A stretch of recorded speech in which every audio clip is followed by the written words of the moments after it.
Hello, everyone. Welcome to Smart English Listening. I'm your teacher, Emma, and today we need to talk.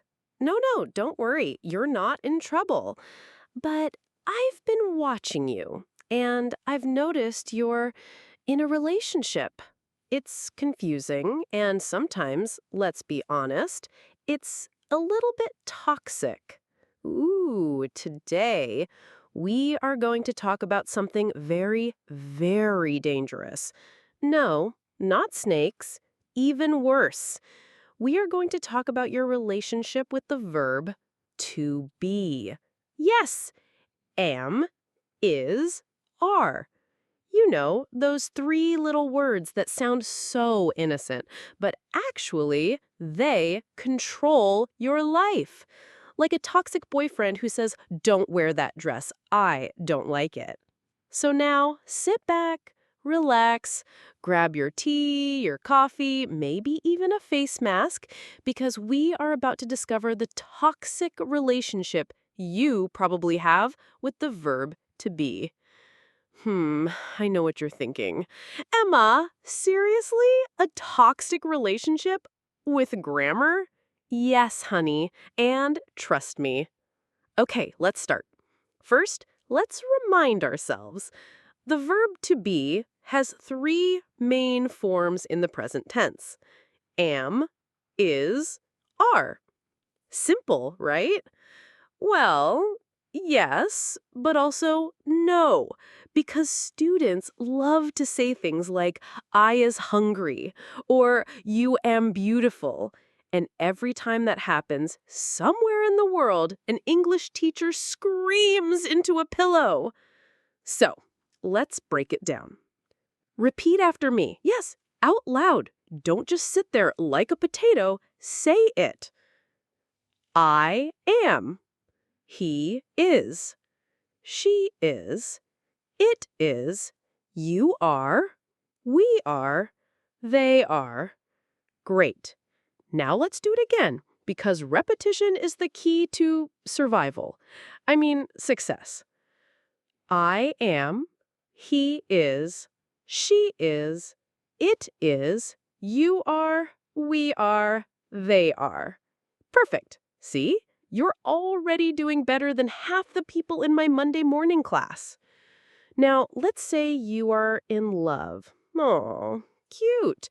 You want to tell your boyfriend you are perfect. But if you say you is perfect, congratulations, you are now single. Grammar ended your relationship. Toxic. Very toxic. Or imagine your boss asks, "Where is the report?"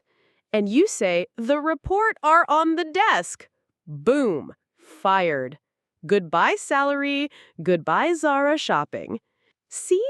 Grammar can ruin your life.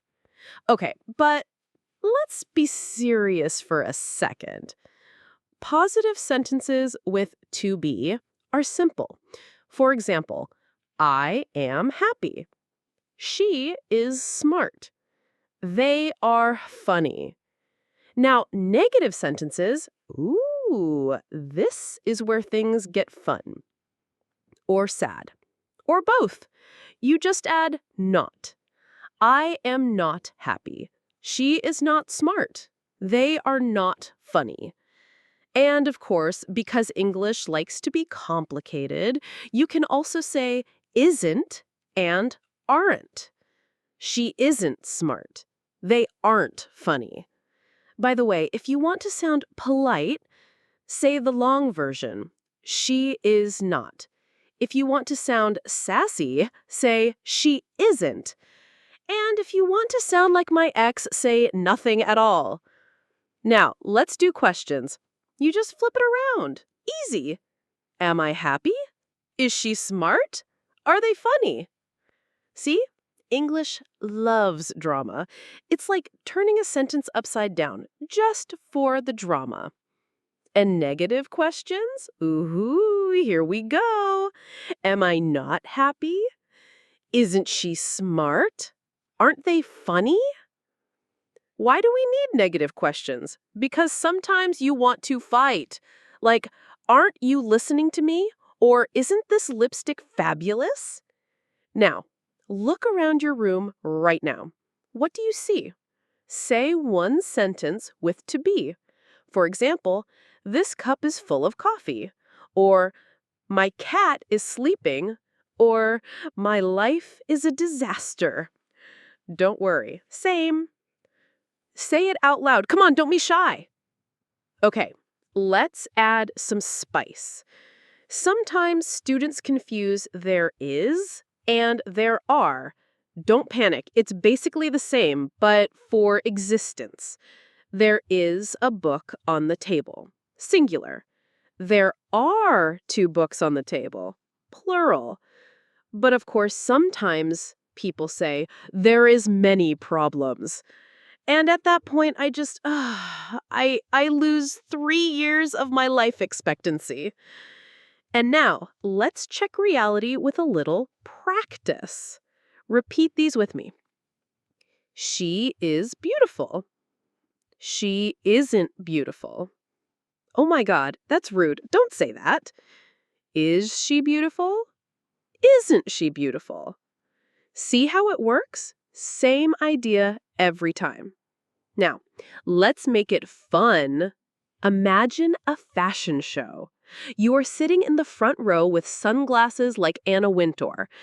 A model walks by in a pink dress. What do you say? She is fabulous. Another model comes in wearing socks with sandals. What do you say? He isn't fabulous. See? Grammar is not boring. Grammar is fashion. In addition, let's not forget contractions. We never actually say I am. No, in real life we say I'm. I'm hungry. You're amazing. He's annoying. So, yes, basically, in English, we are all lazy. Okay, let's summarize what we learned today. We talked about positive, negative, question, and negative question forms of to be. We also looked at contractions, and we even made a trip to the fashion world. Wow! Honestly, I should get an Oscar for this.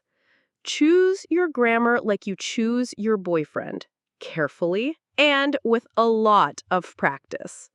My sweethearts, watch this video again tomorrow. Yes, again, because repetition is the key to success.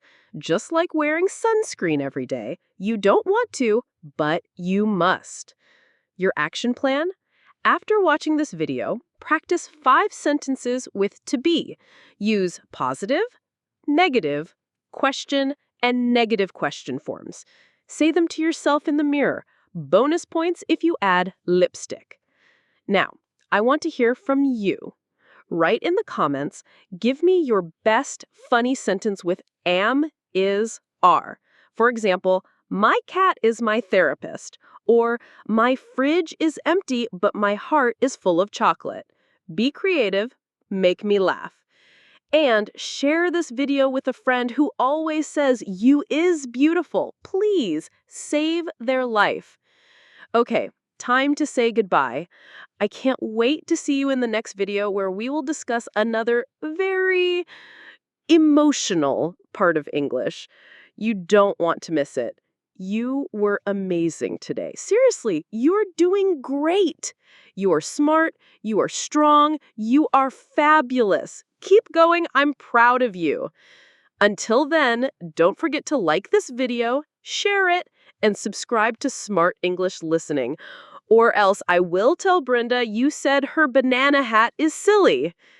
Okay, just kidding. See you in the next video. Bye-bye for now.